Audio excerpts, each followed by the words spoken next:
Winters. And good morning. It is 23 minutes after 8 o'clock, and joining us in studio this morning, Chaves County Manager Bill Williams, back with us. Morning, sir. Good morning. How's life treating you? It's been going very well. Good. I'm blessed. I know really it's kind of it's busy time for, well, everybody, but county's been busy. Of course, now we're just kind of we finished up all the budget stuff, and now it's kind of moving on to the fiscal year. Yeah, we did the final approval of the budget. We have to wait for the end of year numbers to come in and stuff, and then just make some minor adjustments. But the interim budget essentially is the final budget. Yeah. And we did that yesterday.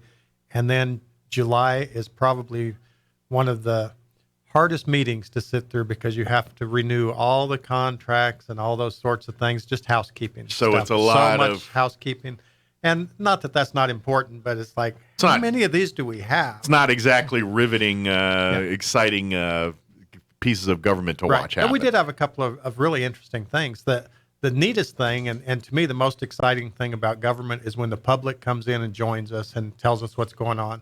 And we had a pretty large number of people came from out off of Orchard Park Road, West Orchard Park, by Lariat, Concho, Ambush Road. There's several roads in through there. And when we had the flooding last month, I believe was the one that hit them the worst. It may have been, we've had 45, 50 days worth of issues with floods. Was that the one? No, it was the one with the other. Yeah. Was it the 100-year flood or the 98-year flood? We got a fine selection of floods to choose from. That's right.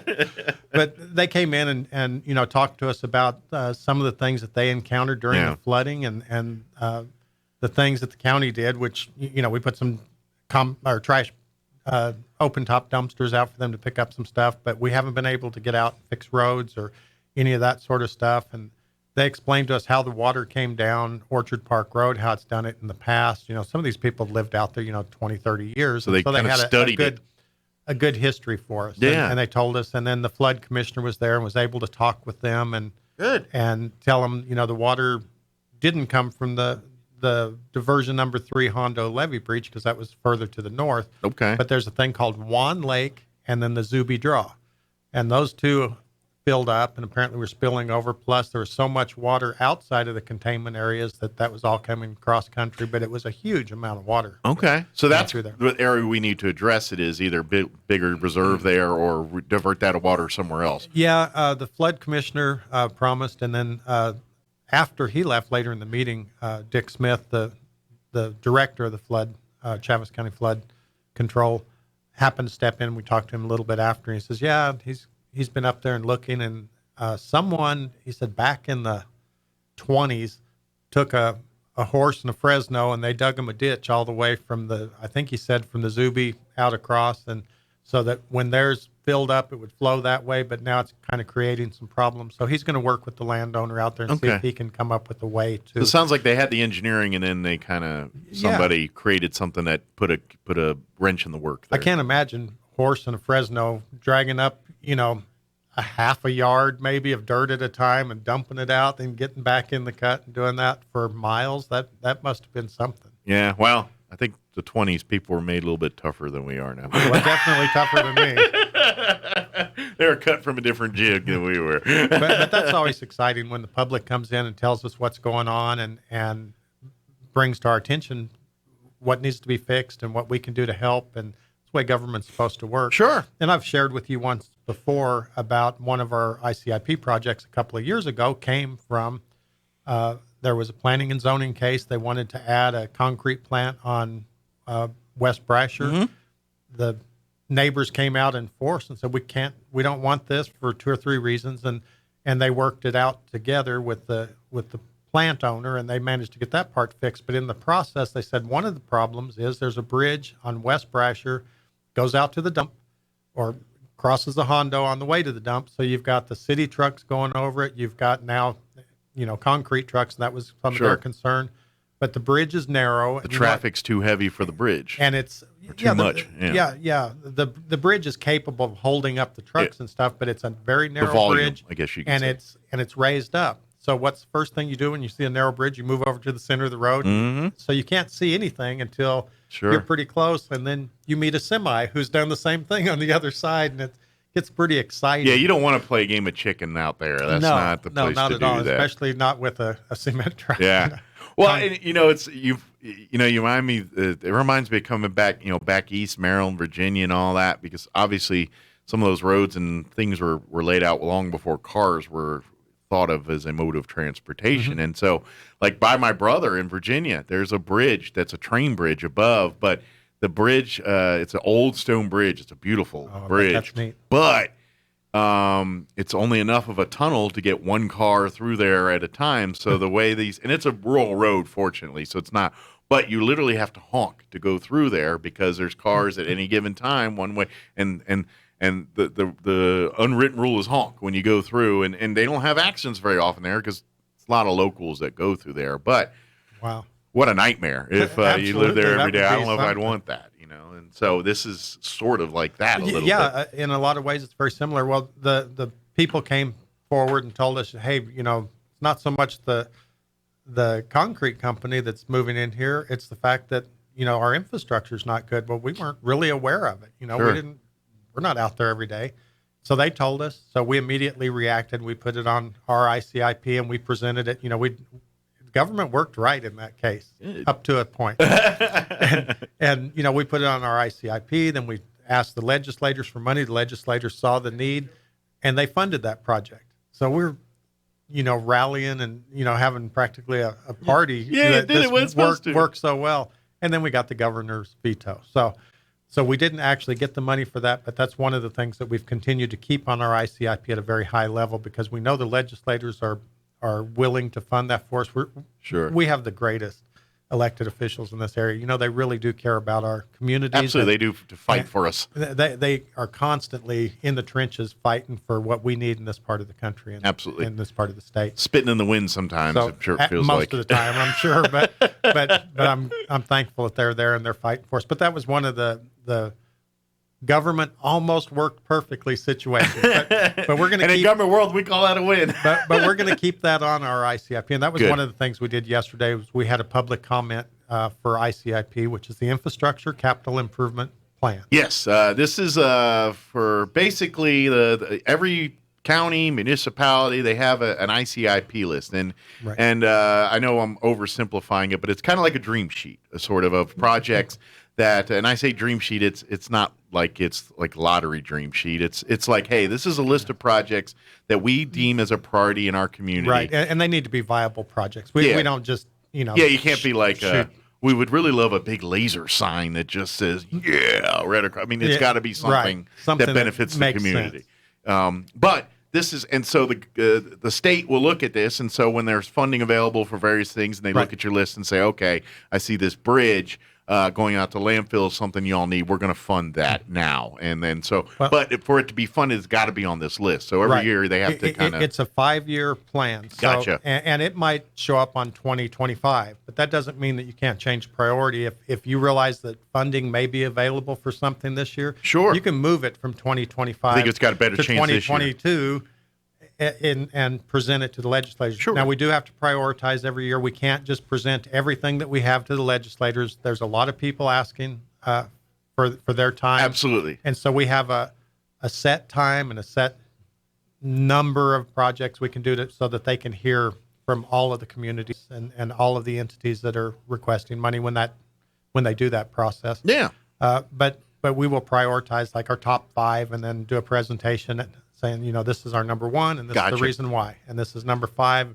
It's as important as 1, but we realize money's tight. So if you can only fund 4, fund those 4. Sure. And we'll bring this one back. And then what happens is, like I said, sometimes they'll fund the project, sometimes they won't. Maybe they'll do a partial funding. Partial funding. That's not, and so that's even a great option too. It's like, okay, well, we need this bridge, but right now they're only going to pay us 50%, and we got to split the bill. Okay, well, at least we can get started on that or get that going. Or the design process. Yeah. One of the projects that we did over the last couple of years is the trail that goes around the Chaves County Administrative Building down at the Y, south end of town. Yeah. That is something that's pretty popular to the neighborhoods, and it's just a nice fitness trail, and they funded about half of it, and we funded part of it as the county, but they came back and gave us some additional money because they understand that people like to get out, exercise, go Sure. outside, especially during COVID. That was a thing. You couldn't go to the gym. So this is investment in quality of life that right. we can and, do. and this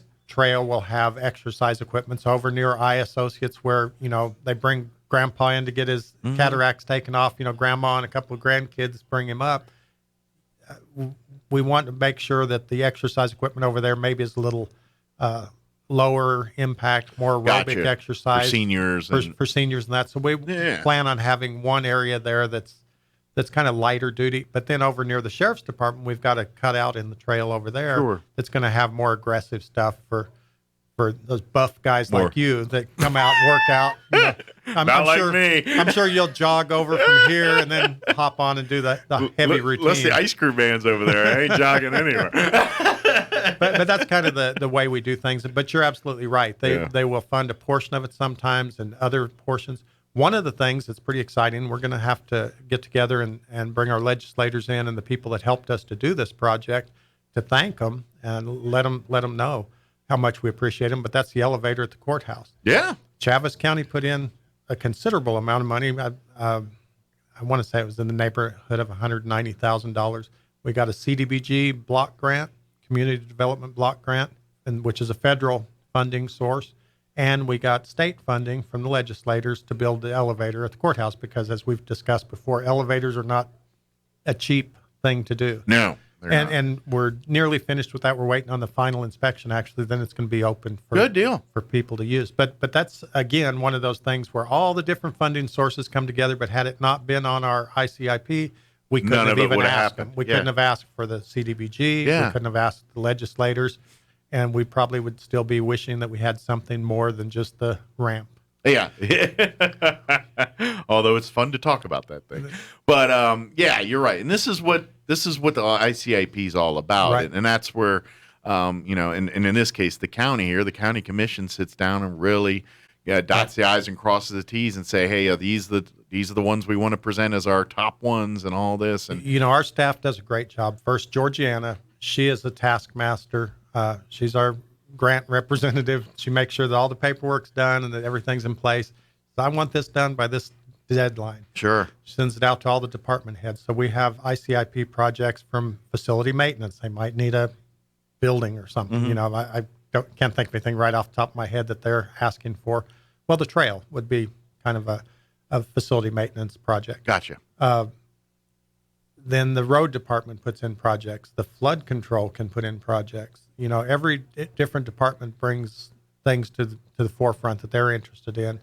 And of course, yesterday we asked for the community to say, hey, are we missing anything? Is there a project you would like to see? Mm-hmm. And we can pursue that. We can start looking at that, or is there a priority you'd like to see changed? Sure. And then we do all the kind of legwork. Georgiana and her staff, do a great job. And our directors. And once we get our stuff kind of ready, then we kind of take a stab at, we think this is probably the order we want, but then we have to take it to the commissioners and they say, I really would like to see number 7 moved up to number 3, and number 3 can be 5 and 5 off, Well, it's a balancing act here it is, because priorities change. Yeah. And but you also have to balance like the priorities, but we also have to be realistic on what we know. You kind of have to read the tea leaves of what the state's funding and not funding right now and kind of cater it to that a little bit too. So hopefully you can get something that the state's really behind doing right now, and it also lines up with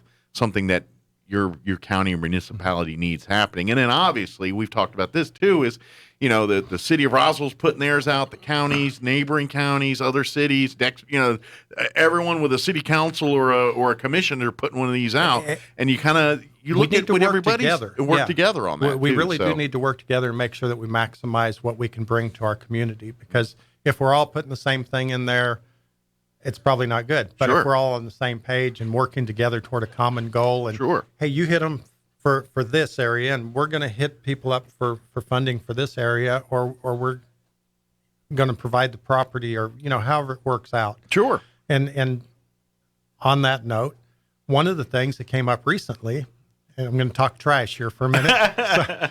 Ooh, get dirty. Very dirty. So we've had a tremendous amount of rain lately, in case you hadn't noticed. I did pick up on that, yes. And the city has done a wonderful job keeping the landfill open. It's a very difficult task. It's been very Herculean. Abraham and his people out there do a great job. It's been extremely difficult, though, when you've got 16 inches of rain this year. Yeah. Last year we had 7. This year we've had 16. And the worst thing when it comes to moving dirt and erosion is rainwater. And, Right. and that's all about that over there at the landfill. And rainwater, of course, they're trying to develop a new cell. And, Yeah. And guess where the rainwater went? Into the bottom of that cell. So they've been working on trying to get that back And on the city track. hasn't put in a request for a new aquatic center out there. So That would be quite the aquatic center. But it'd be like swimming in the Hudson or something. yeah. I've heard, a real authentic experience. but they know that they're reaching the end of the life on the existing cell. Sure. We've had a lot of issues with rain and access, and of course, when the wind blows, they by law have to close that down. And so we have to work very closely with them, with our solid waste people, and with the rains that have been coming. And with the flooding that happened, we felt like we needed to put open top containers out for people to collect the debris that Sure. flowed onto their properties. Well, we had already met and talked about it. The city, we do work well together. Yeah. Mike Matthews and I sat down and talked. He says, Bill, we're going to have a difficult time making sure that we can handle all of the city trash in the cell before we get the new cell, especially with all the rain delays. And, we take the compactor trash from the county, but bringing this other trash is going to be a hardship for us. Sure. And we said, well, yeah, but we feel like we need to do that. So we still put our open tops out, but we hauled those to Carlsbad. Gotcha. Okay. Because we understood that they're working with us, we're working with them. We're Sure. trying to find a common Absolutely. good and a goal. But That's when you have good neighbor partnerships Right. with your neighbors. These things work out a little bit better. But during that process, we got to thinking, I think this is the last cell at the city landfill. I'm not 100% sure of that, so don't quote me. Don't put this on the radio, whatever you do. But, I think that this is their last 30-acre cell, which I think should last about 10 years. But, they know a lot more about that Sure. than I do. But I imagine in the works of new homes, new locations, or whatever Right. the next level here is. And so that was one of the things we got to looking at. We probably need to take a look at a regional landfill for Dexter, Hagerman, Lake Arthur to service, our entire county better. Mm-hmm. A lot of the other counties are hauling their garbage to other counties, don't even have landfills. Lincoln County, I believe that there's one in Corona, which they don't haul their trash to. They haul their trash to Otero County, if I understand right. Okay. Just because it's so difficult to find the right place and do all that. And of course, Corona would be a difficult drive for Ruidoso trash trucks. So they take it towards that's Alamogordo. Quite the hilly drive there. Yeah, I don't think that'd be a very fun trip. And like I say, we've been hauling a little bit of solid waste to Carlsbad. So we know that those 97-mile trips aren't very productive, but it's what we have to do at this particular Absolutely, point. yeah. But we did say, we probably need to add to our ICIP. A long-term goal would be to build a regional landfill, because we'll probably need to work, like I say, with Dexter, Hagerman, Lake Arthur, the people in the Boot Hill, Roswell, Chaves County. Sure. All of us work together for the next phase. I don't know if anyone has that on their ICIP currently. Sure. So we went ahead and put that on there. And it's a huge amount to build, a large dump. But Do you think we'd house it in Chaves County or like Eddy County maybe? Or because I feel like that's more like if we're thinking like a southeast New Mexico thing, you probably want to Well, I think we would centralize probably, it, or we're just kind of in the planning stage, Sure. just kind of spitballing here. But Sure. it seems like we'd probably build one that would take care of our community locally, because Gotcha. just because the cost of our community, meaning our region, Gotcha. Our Chaves County region. Gotcha. And we would, hopefully be open to allowing other counties to bring theirs there if they needed to. Could that be like, a profitable thing for the county, or is that not? Is that Actually- negligible? Actually, with the recycling component and everything put in, if you design it to recycle, they can be profitable. Okay. I've read hundreds of pages about dumps in the last few days, Sure. or landfills.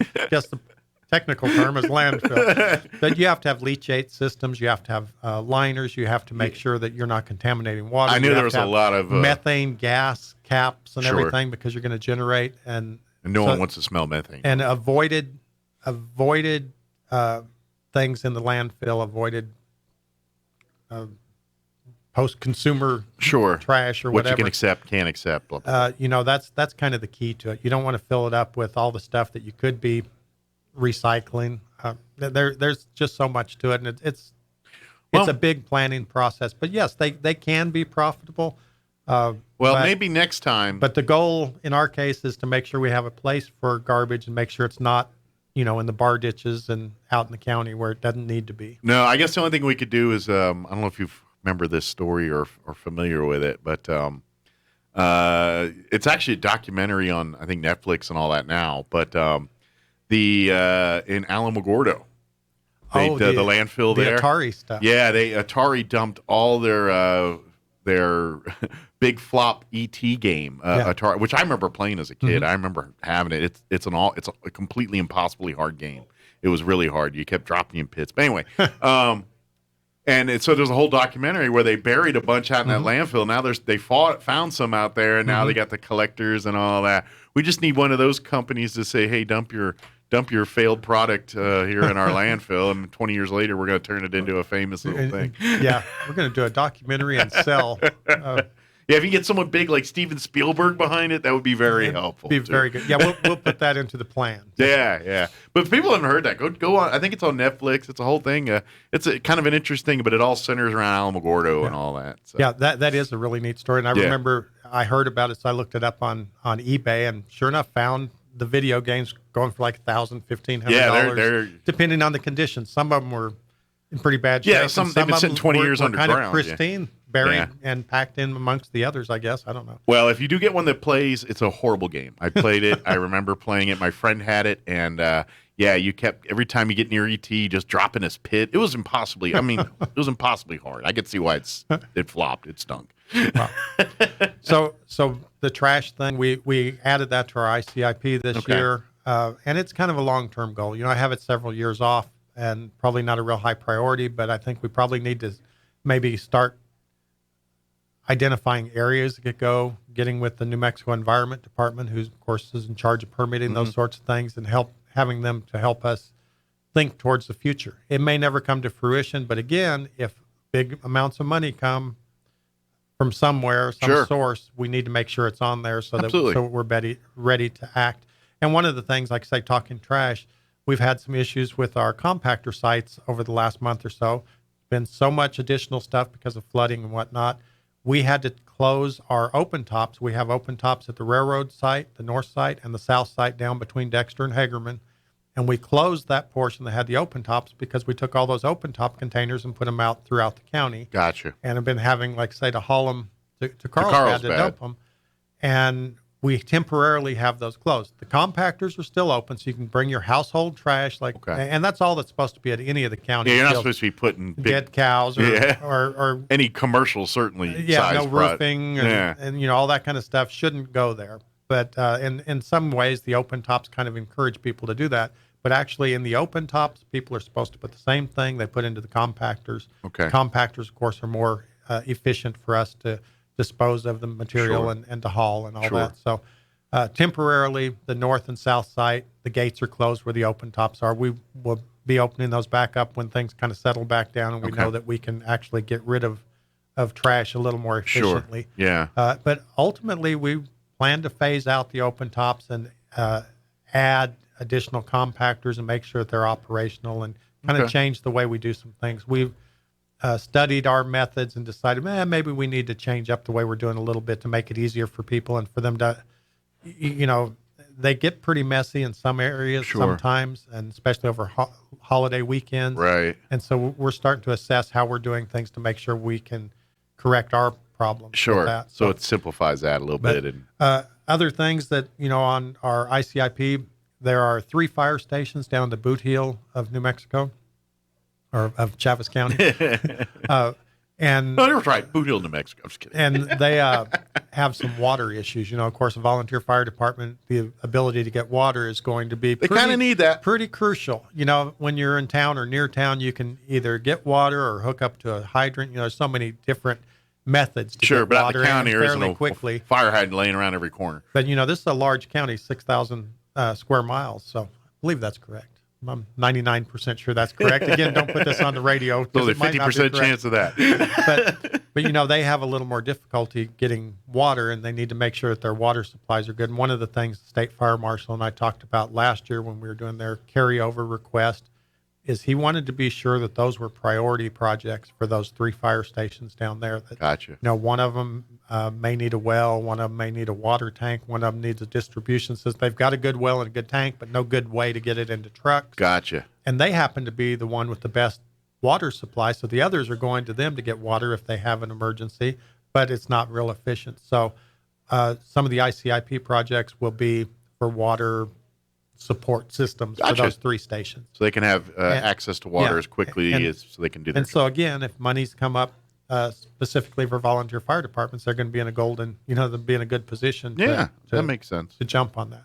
Absolutely. Plus, the state fire marshal, knowing that they prioritize those things as he asked, goes a long way for working well together. So, and I imagine anything that kind of falls in the world of health and safety probably gets a little bump in importance versus something that wouldn't involve those areas. Well, you would think so. And, I would think. And sometimes it runs that way, and sometimes common sense ain't common. Yeah. Because I'm really thankful for our legislators because they seem to get it, but that's not always the case. Absolutely. It's all about back anyway, scratching. that's kind of what we did on ICIP yesterday. Okay. I always feel like I'm running out of time, so I'm trying to talk like a used car salesman. Yeah, because we get to do all this. But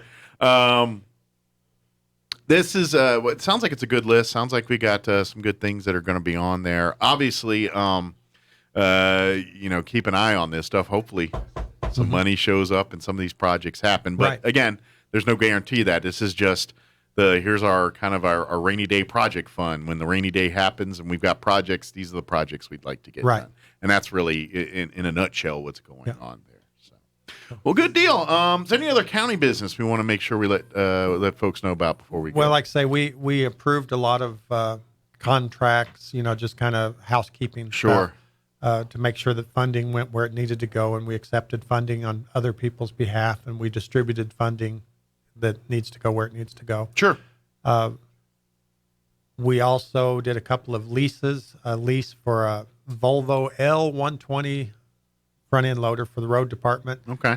And they said that they really needed that piece of equipment, and the one that they had leased previously was about $4,000 a month. This one is less than $2,000 a month. That sounds like a savings. So, our guys are always, honing what they can do and how they can make things work. Of course, we have to have good equipment that's going to be there when we need it, not broken down. You can't buy the cheap stuff. At the same time, we can shop around and see if we can find something that's better for our use. The last loader was pretty big. This one's slightly smaller, but the price is a whole bunch better. I know it's not popular, but sometimes governments do shop on during sales and bargains and things like that. Speaking of the road department, I want to do a kind of a shout out for them. They've been just running left and right for the last, say 45, 50 days with, putting up barriers to keep people from crossing floodwaters, fixing washouts in roads.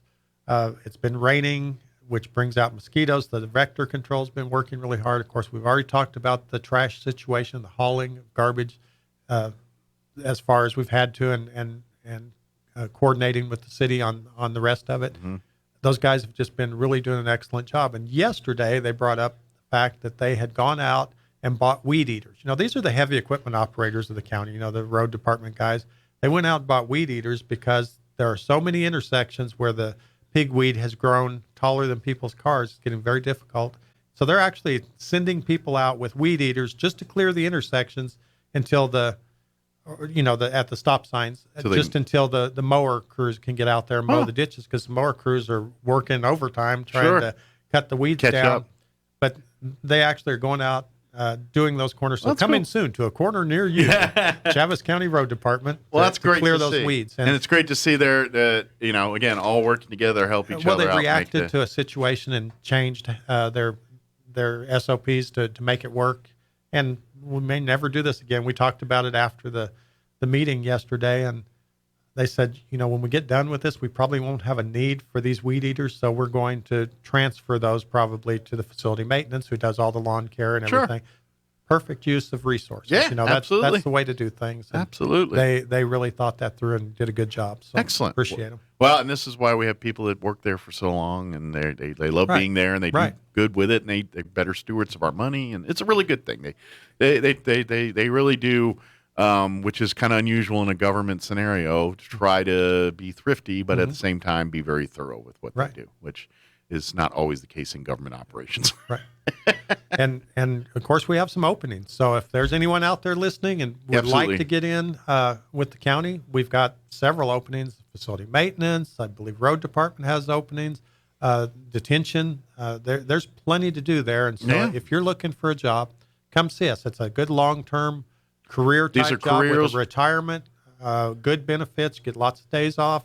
Not as many as the federal government, of course, but we do take care of our employees there. So Yeah, it's a great if you're supporting your family or trying to have an income and a career that can support your family. The county has lots of a opportunities. job that will be there tomorrow. It's not like you're going to get laid off in 6 months. So job security is pretty good when you're Right. there with the county. Absolutely. So yeah, go to the county's website. You can see the job listings there. Yes. I believe if you are registered through the New Mexico Workforce Connections office, they probably have access to those listings as well. Too. Yes, they do. So, Right. so either way, but yeah, if you're interested, go out there. Who knows? You could be on those road crews. Next thing you know, you're making a salary a year and got your benefits, and you're off starting that path to a little family security there. There you go. Awesome. I like it. Well, Bill, as always, appreciate the visit. Thank you. We'll see you here next time. And stay dry or cool. I don't know what the weather's going to tell you to Well, do today. I'm afraid we're going to stay humid for a while. Unfortunately. Of course, anything over 10% is humid to us because normally it's so low. I can't deal with it anymore. I used to be a veteran of that stuff. Now I'm like, ugh, humidity. So, yeah, stay cool. I guess we'll go with that one. That's All right. awesome. Thank you, Bill.